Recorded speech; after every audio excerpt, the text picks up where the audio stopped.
Good morning student, তোমরা সবাই দেখছো exam cracker YouTube channel. So আজকে আমরা করতে চলেছি আমাদের ইংলিশের তৃতীয় ক্লাস। তো এই ক্লাসে আমরা কি করব, ফিল ইন দ্য ব্ল্যাঙ্কস। তো চলো ক্লাসটা স্টার্ট করা যাক। প্রথম কোশ্চেন তোমরা দেখতে পাচ্ছ যে my father keeps all his dash paper under lock and কি। তো আমার বাবা তার পেপারগুলো সব কি করে লকারের মধ্যে রেখে দেয়। তো কোন পেপার, কী টাইপের পেপারের কথা বলছে এখানে। তো পেপার হচ্ছে নাউন, পেপার কী হয় নাউন, আর নাউনকে যে কোয়ালিফাই করে তাকে অ্যাডজেক্টিভ বলে। তো আমাদের এখানে অ্যাডজেক্টিভ দরকার।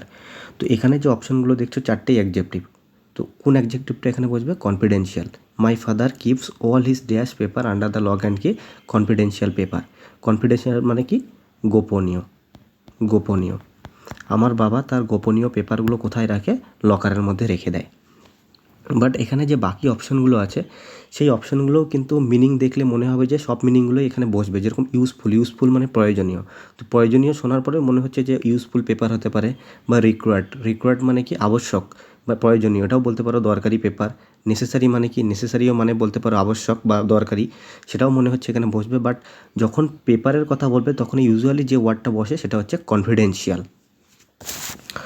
এবার এখানে চলো দেখা যাক যে ইউজফুল, যদি বলি ইউজফুল মানে কি, ইউজফুল মানে হচ্ছে প্রয়োজনীয়, ইউজফুল মানে প্রয়োজনীয় বা দরকারি।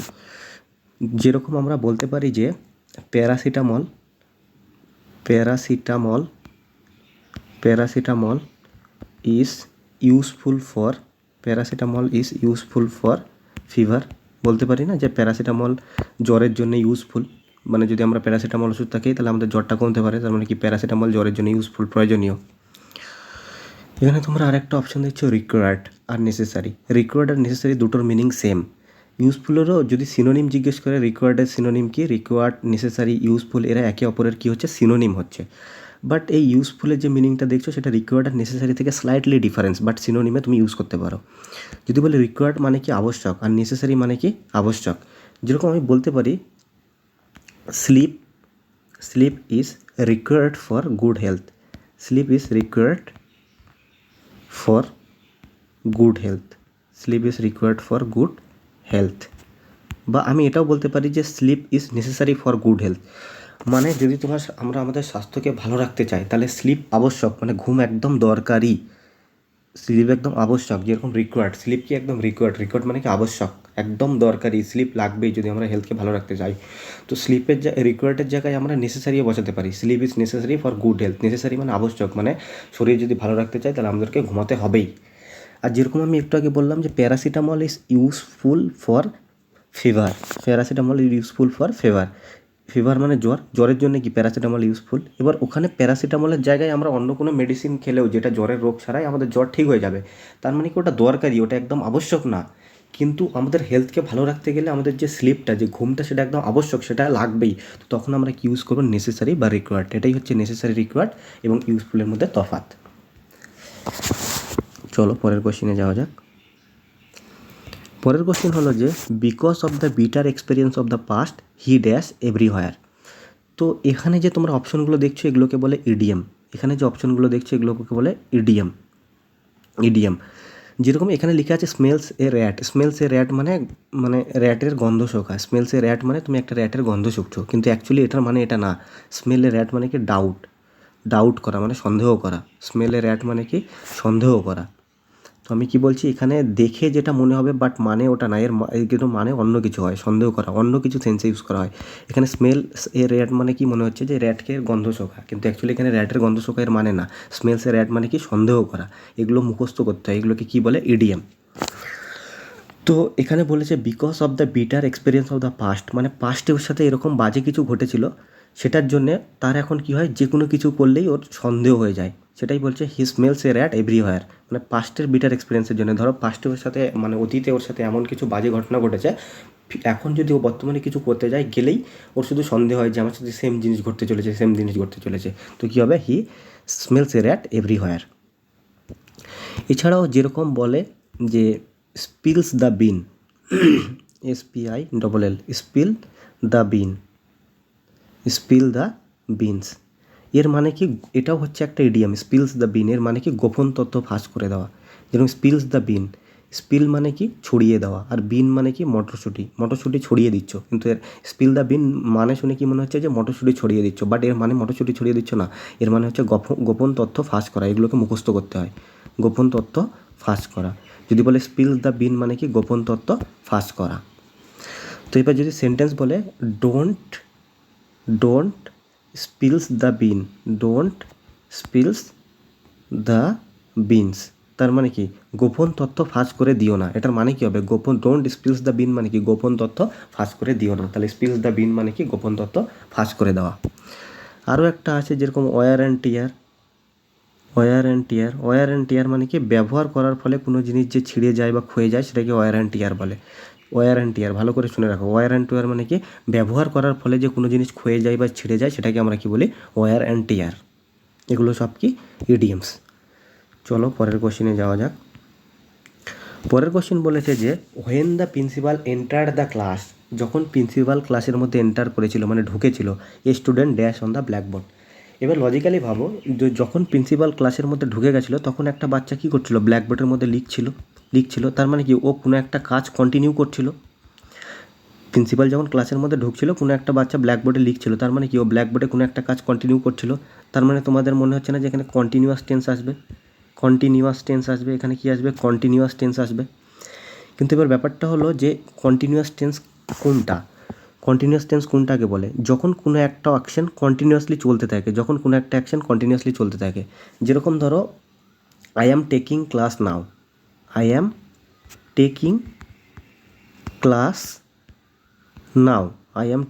নাও, আমি এখন কী করছি, ক্লাস নিচ্ছি। তো এই ক্লাসটা তো আমার 1 মিনিটে শেষ হবে না, মোটামুটি একটা টাইম লাগবে, 15 মিনিট বা 20 মিনিট বা আধা ঘন্টা। তার মানে কি আমি কন্টিনিউয়াসলি কাজটা করছি।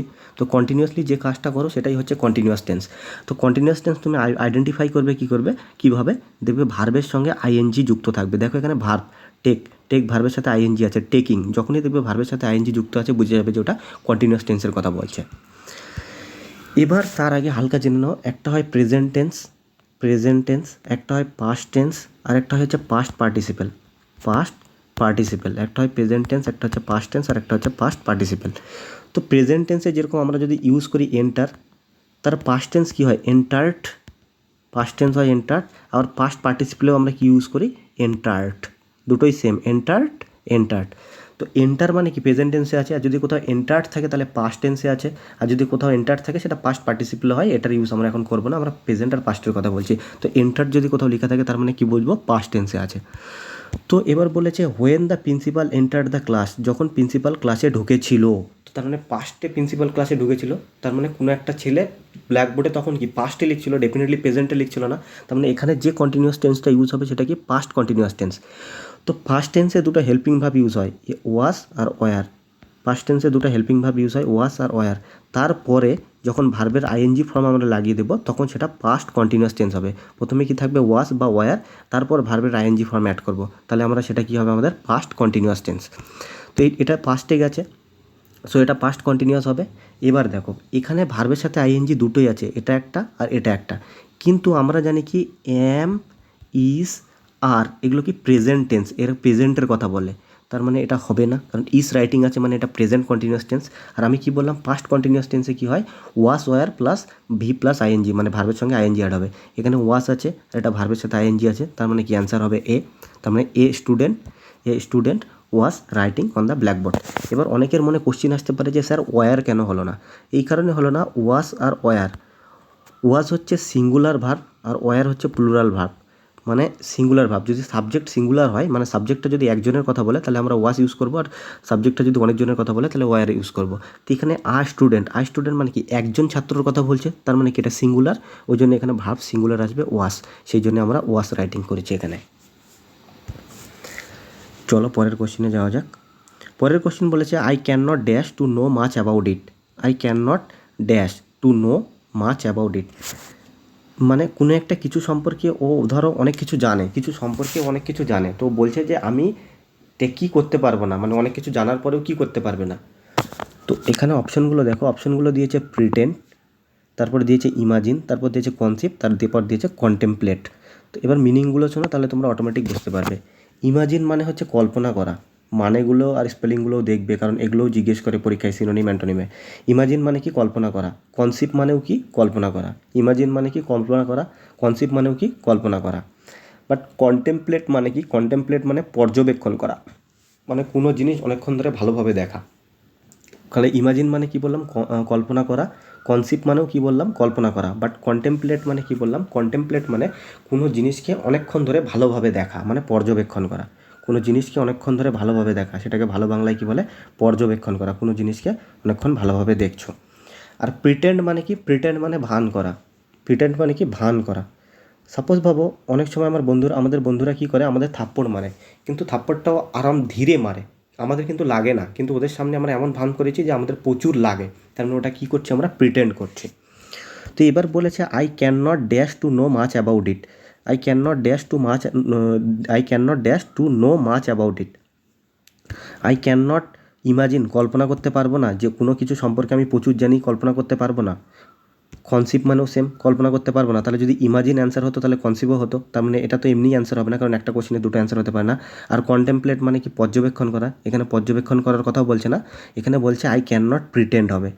I can not I can not pretend I can not pretend to know much about it. ও ধরো কোনো কিছু সম্পর্কে অনেক কিছু জানে, তো ও ওটা নিয়ে প্রিটেন্ড করতে পারবে না, মানে ও ভান করতে পারবে না, যে লোকের সামনে এটা দেখাতে পারবে না যে আমি জানি না, কারণ ও অলরেডি ওটা সম্পর্কে জানে। তার মানে ও কী বলতে চাইছে? যে আমি লোকের সামনে ভান করতে পারবো না যে এটা আমি জানি না, কারণ ও অলরেডি জানে, ও চাইছে যে আমি লোককে বলে দেবো এটা। তো চলো পরের কোশ্চিনে যাওয়া যাক। পরের কোশ্চিন বলেছে যে we hope that papa dash soon. We hope that papa dash soon. তো এবার ব্যাপারটা হচ্ছে যে আমরা আশা করছি যে papa dash soon, come, coming, will be coming, will come. তো আমরা কি আশা করছি? যে পাপা তাড়াতাড়ি আসবে। উই হোপ দ্যাট আমরা আশা করছি যে পাপা তাড়াতাড়ি আসবে। তো কোনো একটা ঘটনা যেটা আগে হয়ে গেছে সেটাকে আমরা বলি পাস্ট। এবার কোনো একটা ঘটনা যেটা এখন হচ্ছে, সেটাকে আমরা বলি প্রেজেন্ট। আর কোনো একটা ঘটনা যেটা পরে হবে সেটাকে আমরা কি বলি? ফিউচার। আর তোমরা যে ঘটনা পরে হবে সেটা ফিউচার। তো পাপা এখনও আসেনি, পাপা আসবে, তার মানে কখনকার কথা বলছে? ফিউচারের কথা। আর ফিউচারে আমরা দুটো ভার্ব ইউজ করি। ফিউচার টেন্সে আমরা দুটো ভার্ব ইউজ করি, একটা হচ্ছে শ্যাল বা উইল। যখনই ভার্বের মধ্যে কোনো একটা সেন্টেন্সের মধ্যে শ্যাল বা উইল দেখবে, বুঝে যাবে যে ফিউচারের কথা বলছে, ওই ঘটনাটা এখনও ঘটেনি, ঘটবে। আর শ্যাল বা উইলের পর যেরকম V1 ফর্ম, V2 ফর্ম আর V3 ফর্ম, এটাকে প্রেজেন্ট টেন্স বলে। V1 ফর্মটাকে আমরা বলি প্রেজেন্ট টেন্স, V2 ফর্মটাকে বলি আমরা পাস্ট টেন্স, আর V3 ফর্মটাকে বলি আমরা পাস্ট পার্টিসিপেল। V3 ফর্মটাকে আমরা কি বলি? Past participle. যেরকম আমি একটু আগেই বললাম যে ধরো একটা ভার্ব বললাম কাম, প্রেজেন্ট টেন্সে হয় কাম, পাস্ট টেন্সে কী হয়? কেম, কিন্তু পাস্ট পার্টিসিপেলে আবার কী হয়? কাম। তো প্রেজেন্ট টেন্সটাকে আমরা V1 ফর্ম বলি, পাস্ট টেন্সটাকে V2 ফর্ম বলি, আর পাস্ট পার্টিসিপল ফর্মটাকে V3 ফর্ম বলি। তো প্রেজেন্ট টেন্সে যদি কাম হয়, পাস্ট টেন্সে কেম হবে, তারপর একটা কাম হবে। বা তোমরা এটাও বলতে পারো যে ফার্স্ট ফর্মে যদি ডু হয়, সেকেন্ড ফর্মে কী হয়? ডিড, আর থার্ড ফর্মে কী হয়? ডান। মানে এটা কি? প্রেজেন্ট টেন্সে হচ্ছে ডু, পাস্ট টেন্সে হচ্ছে ডিড, আর হচ্ছে পাস্ট পার্টিসিপল ফর্মে হচ্ছে ডান। তো ফিউচার টেন্সে হেল্পিং ভার্ব কি আমরা ইউজ করি বললাম? উইল বা শ্যাল। এটা তোমরা মাথায় রাখবে, উইল বা শ্যালের পর সবসময় ভার্বের ফার্স্ট ফর্ম বসবে। উইল বা শ্যালের পর সবসময় ভার্বের ফার্স্ট ফর্ম বসবে। ভার্বের ফার্স্ট ফর্ম কোনটা? ডু, ডিড, ডান। এদের মধ্যে ফার্স্ট ফর্ম কোনটা? ডু। তো উইল বা শ্যালের পর সবসময় ডু বসবে, কখনোই ডিড বা ডান বসতে পারে না, এটা তোমরা মাথায় রাখবে। সবসময় কী বসবে? ডু। কখনোই ডিড বা ডান বসতে পারে না। কেন বললাম? ভার্বের ফার্স্ট ফর্মটা বসে। তো এখানে বলেছে we hope that papa dash soon. Papa এখনও আসেনি, আসবে, তার মানে এটা হচ্ছে ফিউচার টেন্সে যাবে। ইজ ফিউচার টেন্স না, কাম ফিউচার টেন্স না। ফিউচার টেন্সকে উইল বা শ্যাল থাকবে, তো এটা অ্যান্সার হবে, তো এটা অ্যান্সার হবে। পাপা আসবে মানে পাপা তো চলেই আসবে, ওটা তো কোনো কন্টিনিউয়াস অ্যাকশন না। যদি কোনো কন্টিনিউয়াস অ্যাকশন হতো তাহলে উইল বি কামিং হতো। পাপা আসবে, ওটা সিম্পল ফিউচার টেন্সের কথা বলছে, তাহলে কি? পাপা উইল কাম। চলো পরের কোশ্চেনে যাওয়া যাক। পরের কোশ্চেন হচ্ছে যে the train had left before dash I station. The train had left before I reached the station. Before I reached the station, reached, before I REACHED, before I reached the station. এবার এখানে তোমরা had left দেখতে পাচ্ছ। তো একটু আগেই আমি বললাম V1 ফর্ম, V2 ফর্ম আর V3 ফর্ম। যেরকম V1-এ প্রেজেন্ট টেন্স, V1টাকে আমরা কী বলি? প্রেজেন্ট টেন্স, ওখানে ডু হয়। V2টাকে আমরা কী বলি? পাস্ট টেন্স, ওখানে ডিড হয়। আর V3 থেকে আমরা কী বলি? পাস্ট পার্টিসিপেল, যেখানে ডান হয়। হ্যাভ, হ্যাস আর হ্যাড, এই তিনটার পর ভার্বের থার্ড ফর্ম বসবে সব সময়। হ্যাভের পর সবসময় এই ফর্মটাই বসবে, থার্ড ফর্ম, হ্যাজের পর সবসময় থার্ড ফর্ম বসবে, আর হ্যাডের পরও সবসময় থার্ড ফর্ম বসবে। কিন্তু শ্যাল বা উইল, ফিউচার টেন্স শ্যাল বা উইলের পর সবসময় ভার্বের ফার্স্ট ফর্ম বসে। যদি বলি শ্যাল বা উইলের পর কী বসবে, ভার্বের ফার্স্ট ফর্ম। কিন্তু হ্যাভ বা হ্যাজ বা হ্যাডের পর সবসময় ভার্বের থার্ড ফর্ম, এটাই বসবে। এটা আগে তোমরা ক্লিয়ার করে নাও। তারপর এটা মাথায় রাখো যে হ্যাড কখন ইউজ করা হয়। ধরো পাস্টে কোনো একটা ঘটনা ঘটেছে, তারও আগে কোনো একটা ঘটনা ঘটেছে, তাহলে সেখানে আমরা হ্যাড ইউজ করি। ধরে নাও যে কারো গাড়ি 1 বছর আগে মারা গেছে, কারো গাড়ি 1 বছর আগে অ্যাক্সিডেন্ট হয়েছে। ধরে নাও কারো গাড়ি 1 বছর আগে অ্যাক্সিডেন্ট হয়েছে, তারও 1 বছর আগে ধরো তার বন্ধুর গাড়ি অ্যাক্সিডেন্ট হয়ে গেছে, তারও 1 বছর আগে কারো গাড়ি ধরো আজ থেকে 1 বছর আগে কারো গাড়ি ধরো আজ থেকে 1 বছর আগে অ্যাক্সিডেন্ট হয়ে গেছে, তার ঠিক 1 বছর আগে ধরে নাও যে তার বন্ধুর গাড়ি অ্যাক্সিডেন্ট হয়ে গেছে। তাহলে কোন ঘটনাটা আগে ঘটেছে, তার বন্ধুর গাড়ির অ্যাক্সিডেন্টের ঘটনাটা আগে ঘটেছে, তখন আমরা ইউজ করব হ্যাড। তো ওটাই এখানে দেখো, তাহলে বুঝতে পারবে। দ্য ট্রেন হ্যাড লেফট, মানে ট্রেনটা কি চলে গিয়েছিল, before I reach the station. তার মানে কি আমি আগে স্টেশনে পৌঁছেছিলাম নাকি আগে ট্রেনটা চলে গেছিলো? ডেফিনেটলি আগে ট্রেনটা চলে গেছিলো। The train had left. তো যেই এটা তো পাস্ট, ইডি দেখছো, ইডি দেখলে পাস্ট হয়, তবে এটা তো পাস্টে হয়েছে। তার আগে এটা হয়েছে, এটা তারও পাস্ট। তো তারও পাস্টে আমি কি বললাম, হ্যাড প্লাস ভার্বের থার্ড ফর্ম বসবে। তো দ্য ট্রেন হ্যাড লেফট মানে ট্রেনটা চলে গেছে before I reach the station, মানে আমি স্টেশনে পৌঁছানোর আগে। তার মানে কি আমি স্টেশনে পৌঁছেছিলাম বাট তার আগেই ট্রেনটা চলে গেছিলো। তাহলে এখানে অপশানে কী হবে যে রিচড, কারণ এটা অলরেডি পাস্ট অফ দ্য পাস্টের কথা বলছে, তার মানে এখানে কী আসবে, পাস্ট। আর এখানে পাস্ট টেন্স একটাই আছে, এটা তো পাস্ট কন্টিনিউয়াস, এটা পাস্ট টেন্স না, এটা সিম্পল পাস্ট। এখানে সিম্পল পাস্ট বসবে। চলো পরের কোশ্চেনে। পরের কোশ্চেন হচ্ছে কলম্বাস ড্যাশ আমেরিকা। তো কলম্বাস কী করেছিল, আমেরিকাকে খুঁজে বের করেছিল না? তো এটা তো পাস্টেও খুঁজে বের করেছিল। কবে কলম্বাস আমেরিকাকে খুঁজে বের করলো? 1492। তো পাস্ট মানে কি, ডিসকভার্ড, এটা পাস্ট টেন্স হয়। কোনো ডাউট আছে? নেই। তাহলে কী হবে, কলম্বাস ডিসকভার্ড আমেরিকা। ধরো প্রকৃতিতে কোনো জিনিস অলরেডি আছে, সেটাকে যদি আমরা খুঁজে বের করি তাহলে সেখানে ইউজ হয় ডিসকভার। যেরকম আমেরিকা পৃথিবীতে আগে থেকেই ছিল, কলম্বাস জাস্ট ওটাকে খুঁজে বের করেছে, তাহলে সেটা হয় ডিসকভার। কিন্তু কোনো জিনিস প্রকৃতিতে আগে ছিল না, ওটাকে আমরা আবিষ্কার করেছি। যেরকম বাল্ব কি পৃথিবীতে আগে থেকে ছিল না, কিন্তু বাল্বকে আমরা আবিষ্কার করেছি। তো যখন মানুষ কোনো কিছু আবিষ্কার করে তখন আসে ওখানে ইনভেন্ট মানেও কিন্তু আবিষ্কার করা, ডিসকভার মানেও আবিষ্কার করা, কিন্তু দুটোর মধ্যে ডিফারেন্স আছে। যেটা হচ্ছে শুরু থেকেই পৃথিবীতে আছে, তুমি জাস্ট ওটাকে খুঁজে বের করেছো, তখন আমরা ডিসকভার ওয়ার্ডটা ইউজ করি। কিন্তু কোনো জিনিস যদি আমরা বানাই তখন ইনভেন্ট ইউজ করি। যেরকম আমরা বলতে পারি যে থমাস এডিসন ইনভেন্টস বাল্ব, মানে কি থমাস এডিসন বাল্ব আবিষ্কার করেছিল। বাল্ব আগে থেকে পৃথিবীতে ছিল না, বাল্বকে তৈরি করা হয়েছিল। কিন্তু আমেরিকা আগে থেকেই পৃথিবীতে ছিল, শুধু আমেরিকাকে খুঁজে বের করা হয়েছে। যেরকম ক্রিস্টোফার কলম্বাস ডিসকভার্ড আমেরিকা। চলো পরের কোশ্চেনে চলে যাই। হি স মি বাই চান্স, মানে স মি বাই চান্স, সে হঠাৎ করে আমাকে দেখেছিল। তো এখানেও দেখো ভার্বের ফার্স্ট ফর্ম প্রেজেন্ট, ভার্বের সেকেন্ড ফর্ম V2, ভার্বের থার্ড ফর্ম V3। তো এটা হচ্ছে প্রেজেন্ট, এটা হচ্ছে পাস্ট, এটা হচ্ছে পাস্ট পার্টিসিপেল। একটা ভার্ব আছে সি, প্রেজেন্ট টেন্সে সি ইউজ হয়, পাস্ট টেন্সে ওই ভার্বটাকে আমি বলবি স, আর পাস্ট পার্টিসিপেলে হয় সিন। হ্যাভ বা হ্যাজের পর যে ফর্মটা বসবে সেটা হচ্ছে সিন, আর উইল বা শ্যালের পর যে ফর্মটা বসবে সেটা হচ্ছে সি। এটা হচ্ছে ফার্স্ট ফর্ম। কিন্তু স কি, present tense. He saw me by chance, মানে ও আমাকে বাই চান্স দেখেছিল। তো এখানে V2 ফর্ম কি, স আছে, সটা কি পাস্ট টেন্স, মানে অতীতের কথা বলছে, আগের কথা বলছে। তো he saw me by chance and dash the car, তার মানে কি ও যদি আমাকে পাস্টে দেখে হঠাৎ করে, তো আমাকে তো পাস্টেই থামিয়েছিল না। ডেফিনেটলি কেউ আমাকে 10 দিন আগে রাস্তায় দেখে আজকে থামাবে না, সেই 10 দিন আগে যখন রাস্তায় দেখেছিল তখনই ও রাস্তায় আমাকে থামিয়ে দিয়েছিল, তার মানে কি সেটাও পাস্টেই হবে। তো এখানে কোন ভার্ব আসবে, যেটা পাস্টে থাকবে? তো এখানে স্টপস হচ্ছে প্রেজেন্ট টেন্স, স্টপও প্রেজেন্ট টেন্স, কিন্তু স্টপড হচ্ছে পাস্ট টেন্স। তাহলে কী হবে, he saw me by chance and stop the car, সে হঠাৎ করে আমাকে দেখতে পেয়েছিল এবং কারটাকে থামিয়ে দিয়েছিল। সবাই যেন একটা ভার্ব হয় স্টপ, প্রেজেন্ট টেন্স, পাস্ট টেন্সে হয় হচ্ছে স্টপড, আর পাস্ট পার্টিসিপেল ফর্মেও হয় হচ্ছে স্টপড। তো পাস্ট টেন্স কী বললাম, স্টপড, তার মানে এখানে কী হবে, স্টপড। যেহেতু এটা পাস্টে আছে, স্বামী আমাকে দেখেছিল, তার মানে কি এখানেও পাস্ট টেন্স আসবে। চলো পরের কোশ্চেনে। পরের কোশ্চেন হচ্ছে যে the shepherd was looking after the, look after মানে কেয়ার করা, কারো দেখাশোনা করা। লুক আফটার মানে কেয়ার করা, যত্ন করা বা কারো দেখাশোনা করা, লুক আফটার মানে মনে রাখবে, দেখাশোনা করা বা কারো যত্ন করা। Every mother looks after their child বা children, every mothers looks after their children মানে কি প্রতিটা মা কী করে, তাদের বাচ্চা কাচ্চাকে দেখে, কেয়ার করে। এভরি মাদার, আমি যদি বলি every mother looks after her children, প্রতিটা মা কী করে তাদের বাচ্চা কাচ্চাকে দেখাশোনা করে, যত্ন করে। তো লুকস আফটার মানে দেখাশোনা করা বা যত্ন করা। তো এখানে বলেছে the shepherd was looking after the dash of sheep. তো এখানে বলেছে যে গ্যাং, ক্রিউ, ফ্লক আর ফিট, তো এগুলোকে কালেকটিভ নাউন বলে। কালেকটিভ নাউন মানে অনেকগুলো জিনিসকে যদি আমরা একসাথে বলতে চাই তাহলে আমরা সেটাকে বলে হচ্ছে কালেকটিভ নাউন। যেরকম আমি বলছি চোর, কোথাও ধরো 10 জন চোর আছে, তো সেই 10 জন চোরকে আমি একসাথে বলতে চাই তাহলে কী বলবো? Gang of থিপস।